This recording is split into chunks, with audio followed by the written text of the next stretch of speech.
Hello! Welcome back to Telugu వెలుగు YouTube channel. ఈరోజు ఈ వీడియోలో ఏపీ సెట్‌కి సంబంధించి పేపర్ 2 తెలుగుకు సంబంధించిన కీ అయితే రిలీజ్ అయితే అయింది. అన్ని సబ్జెక్ట్‌లకి సంబంధించి కీస్ అయితే వెబ్‌సైట్‌లో అందుబాటులో ఉన్నాయి. ఏ సబ్జెక్ట్‌కి సంబంధించిన మీది ఏ సబ్జెక్ట్ అయితే ఆ సబ్జెక్ట్ కీస్ అయితే చూసుకోండి.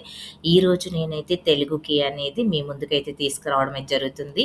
ఇక ఈ తెలుగు పేపర్ 2లో మొత్తం 100 బిట్స్ అయితే ఉంటాయి. ఎవ్రీ బిట్‌కి 2 మార్క్స్ అయితే ఉంటుంది.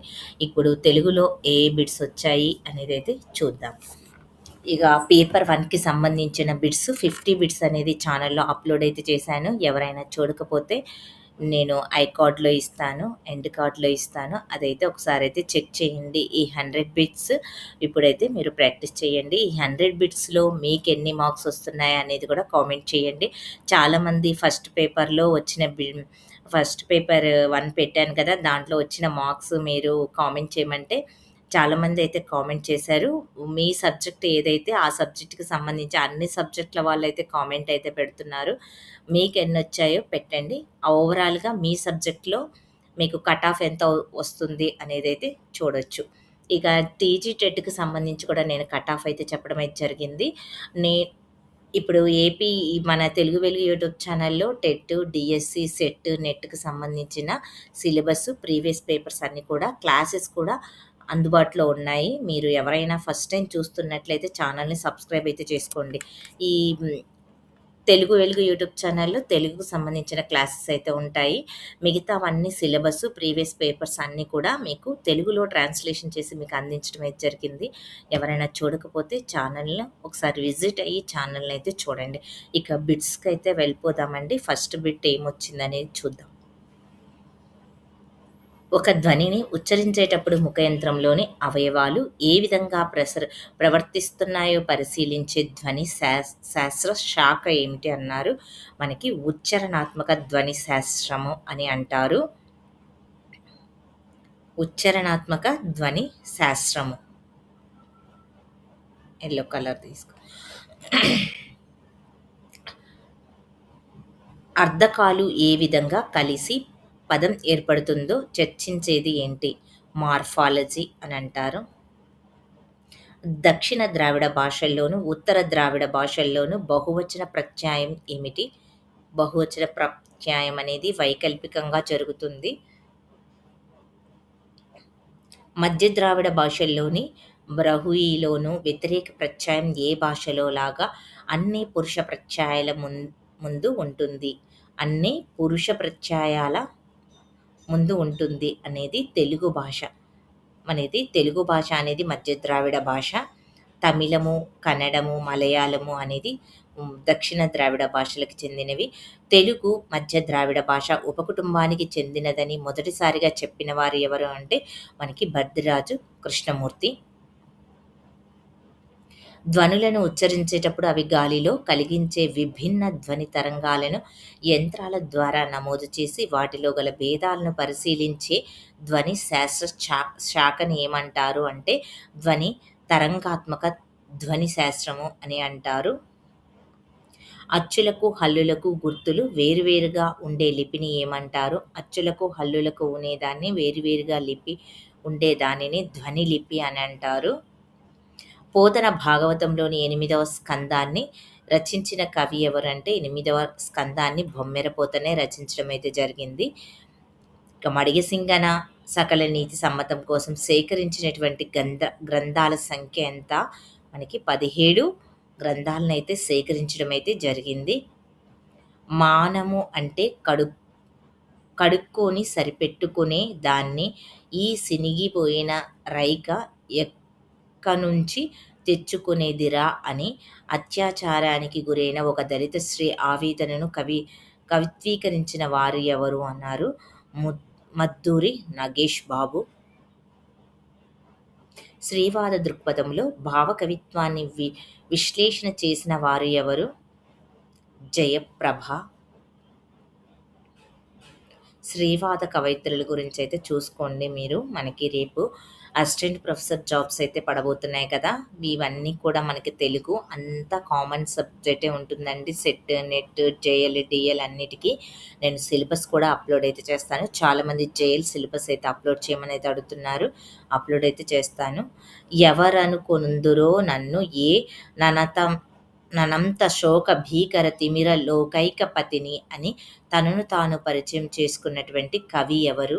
ఎవరనుకొందురో నన్ను ఏ దేవులపల్లి కృష్ణశాస్త్రి. ఎవరిడిగినవనారు నిన్ని అవకతవక సృష్టి చెయ్యమని అని సృష్టికర్తను ప్రశ్నించిన కవి ఎవరు? గుర్రం జాషువా అడిగారు. ఎవరడిగినారు నిన్ని అవకతవకల సృష్టి చేయమని అని అడిగారట గుర్రం జాషువా గారు. గుండె గుండెకు చిచ్చు మండించి లేవండి, గుడిసె గుడిసెకు కోట నిర్మించి లేవండి అన్న అనిశెట్టి కవిత్వ ప్రకటన అభ్యుదయ కవిత్వంలో ఈ లక్షణానికి చెందుతుంది. విప్లవ ప్రబోధానికి చెందుతుంది. ఆంగ్ల సాహిత్యంలోని స్ట్రీమ్ ఆఫ్ కాన్షియస్‌నెస్ టెక్నిక్స్ శిల్ప విధానాన్ని చైతన్య స్రవంతి అని నామకరణం చేసిన వారు ఎవరు? బుచ్చిబాబు. తెలుగులో సృష్టి సంతృప్తికరమైనటువంటి కవిత్వము, కథలు వచ్చినట్లు నవలలింక రాలేదని నాదోచి రకాలపు ఫిర్యాదు ఉంది. ఈ నవల సమగ్రమైన నవలగా రూపొందుతుందని నాకు విశ్వాసముంది అని శ్రీశ్రీ ఏ నవలను ఉద్దేశించి చెప్పాడు? రావిశాస్త్రి 'రాజు మహిషి'.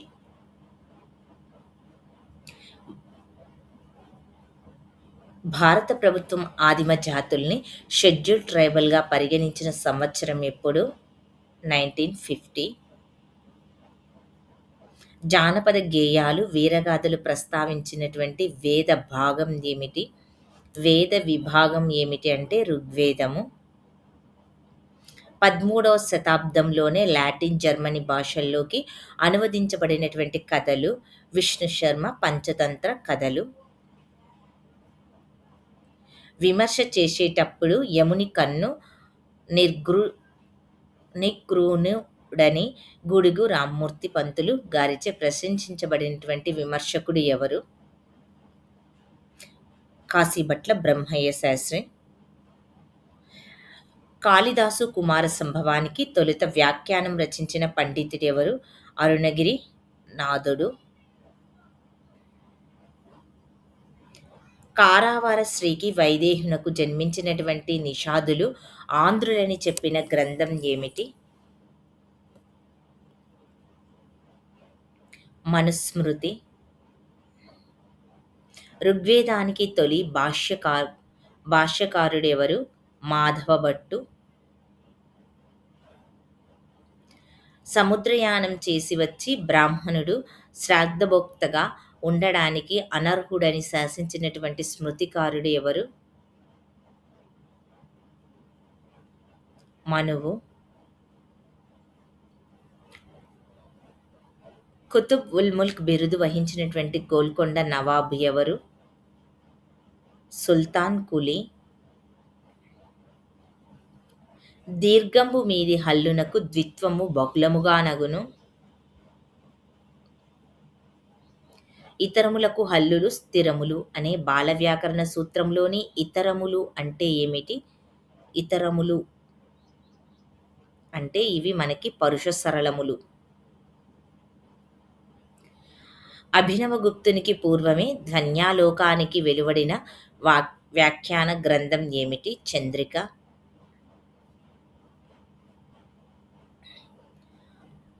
కాళహస్తీశ్వర శతకంలోని ఛందస్సు ఏమిటి? కాళహస్తీశ్వర శతకంలోని ఛందస్సు మచ్ఛేబము మరియు శార్దూలము. చింతామణి పత్రిక తొలిసారిగా నిర్వహించినటువంటి నవలల పోటీకి కందుకూరితో కలిసి సహ న్యాయ నిర్ణేతగాను వ్యవహరించిన వారు ఎవరు? వావిలాల వాసుదేవ శాస్త్రి. కన్యాశుల్కం అంటే ఉత్తమమైనటువంటి నాటకము. పాలేరు అని అభిప్రాయపడిన విమర్శకుడు ఎవరు? కత్తి పద్మారావు. కన్యాశుల్కం కంటే ఉత్తమమైన నాటకం ఏది అంటే పాలేరు అని అభిప్రాయపడినటువంటి విమర్శకుడు ఎవరు అంటే కత్తి పద్మారావు.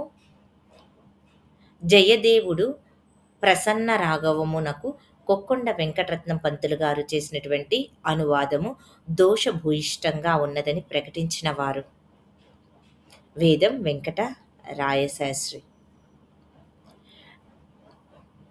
టెలివిజన్ వార్తలకు సంబంధించిన దృశ్యాల్ని, వాటి క్రమాల్ని, వాటిని ఎంతసేపు చూపించాలి అనే వివరాన్ని తెలియజేసే పట్టికని ఏమంటారు?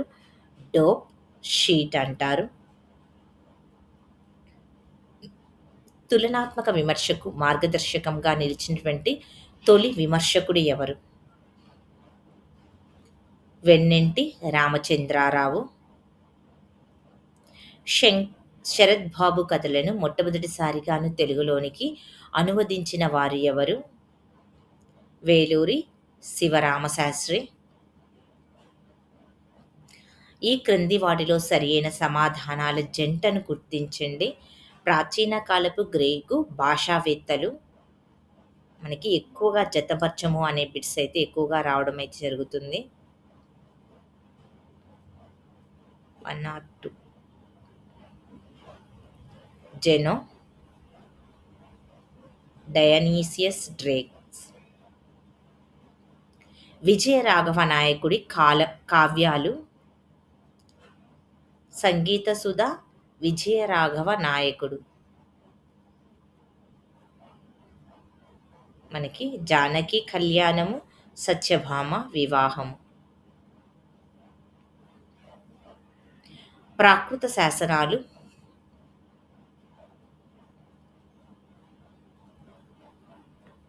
శివస్కందవర్మ మైదవోలు శాసనము, సింహవర్మ మంచికల్లు శాసనం.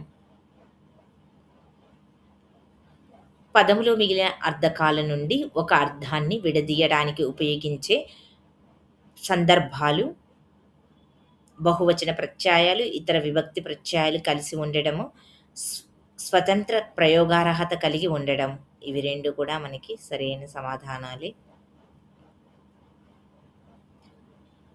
శివాజీ విజయగాథలను అభివర్ణిస్తూ సంస్కృతంలో కావ్యాలు రచించినటువంటి శివాజీ సమకాలక కవులు ఎవరు?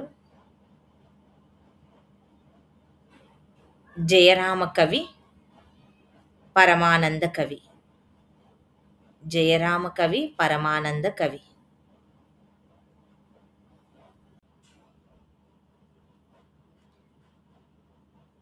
వర్ణ నిర్ణయం విధానాన్ని సమగ్రంగా చేసి అనుసరించిన వారు ఎవరు? వర్ణ నిర్ణయ విధానాన్ని రియోనాల్డ్ బ్లూమ్ఫీల్డ్,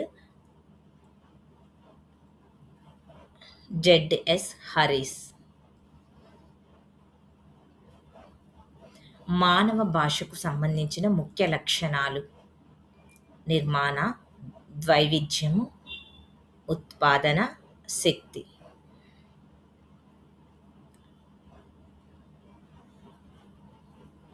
ప్రయత్న భేదం వలన హల్లులలో భేదాలు. పార్శ్వకాలు, స్పర్శాలు.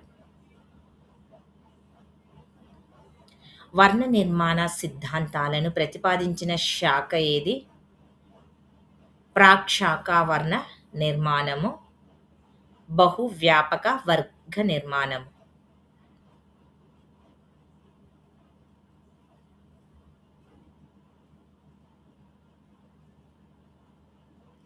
అర్ధకాలాలలోని అతి ముఖ్యమైనటువంటి తెగలు ప్రత్యయాలు, ధాతువులు. శాతవాహన రాజుల కాలం నాటి ప్రాకృతిక కావ్యాలు ఏమిటి? హలుని గదాసప్తశతి, గుణాఢ్యుని బృహస్కథ. ఇవి రెండు కూడా శాతవాహనుల కాలం నాటివే. సుజాత అనే బౌద్ధ కావ్యాలను విడివిడిగా రచించిన కవులు ఎవరు? కుమారి దేవి శారద జగన్నాథ కవి. సాహిత్య అధ్యయన పద్ధతులు. సాహిత్య అధ్యయన పద్ధతులు వస్త్రాశ్రయం ఉండాలి, చారిత్రక పద్ధతి, మనకి కాలానుసరణ పద్ధతి. మనకి సాహిత్య అధ్యయన పద్ధతులు చారిత్రక పద్ధతి, కాలానుసరణ పద్ధతి. పాండురంగడు వర్ణించబడినటువంటి శాసనాలు ఏవి? పాండురంగడు అద్దంకి శాసనాన్ని అయితే రచించడం అయితే జరిగింది కదా. అద్దంకి శాసనము, నిప్పర్తి శాసనము. మనకు శాసనాల నుంచి కూడా డిఎస్సిలో అడిగారు, ఎవ్రీ టెట్లో కూడా అడగడమే జరుగుతుంది. మధ్యమ వ్యాయోగము పేరుతో విడివిడిగా నాటికలు రచించిన వారు ఎవరు? చిలుకమర్తి లక్ష్మీ నరసింహము, వేటూరి ప్రభాకర శాస్త్రి. ఇంతటితో అయితే మనము ఒక 50 బిట్స్ దాకా అయితే చెప్పుకోవడం అయితే జరిగింది. మిగిలిన బిట్స్ని నేను మళ్ళీ నెక్స్ట్ వీడియోలో మీకు అప్లోడ్ అయితే చేస్తాను. వీడియో లెంత్ అయితే ఎక్కువ అయిపోతుంది. దీంట్లో ఏమైనా మిస్టేక్స్ ఉంటే కామెంట్ అయితే చేయండి, నేను కూడా చెక్ చేస్తాను. నేను చెక్ చేసి దీంట్లో మిస్టేక్స్ ఉంటే అబ్జెక్షన్స్ రేజ్ చేసే క్వశ్చన్స్ ఏవైనా ఉంటే మీకు కామెంట్లో కామెంట్ అయితే చేస్తాను. మీకు తెలుగులో ఎన్ని మార్క్స్ వస్తున్నాయి అనేది కామెంట్ అయితే చేయండి. ఆల్రెడీ నేను పేపర్ 1 అప్లోడ్ అయితే చేశాను. చాలామంది మార్క్స్ అయితే పెడుతున్నారు. మీరు కూడా మీకు ఎన్ని మార్క్స్ వస్తున్నాయో ఓవరాల్గా మీరు కామెంట్ అయితే చేయండి. ఇక నెక్స్ట్ మిగతా బిట్స్ అన్నీ కూడా నేను నెక్స్ట్ వీడియోలో అయితే అప్లోడ్ అయితే చేస్తాను. వీడియో నచ్చితే లైక్ చేయండి, షేర్ చేయండి, హైప్ ఆప్షన్లో పాయింట్స్ అయితే ఇవ్వండి. టెట్ డిఎస్సికి సెట్ నెట్కి సంబంధించిన అప్డేట్స్ అన్నీ కూడా ఛానల్లో ఉంటాయి. ఈ important topics plus syllabus previous papers అన్నీ కూడా ఛానల్లో ఉన్నాయి. ఎవరైనా ఫస్ట్ టైం చూస్తుంటే ఛానల్ని విజిట్ అయ్యి ఛానల్లో ఉన్న వీడియోస్ అన్నీ అయితే ఒకసారి అయితే చెక్ చేయండి. ఈ వీడియోని మీ ఫ్రెండ్స్కి షేర్ చేయండి. Thank you.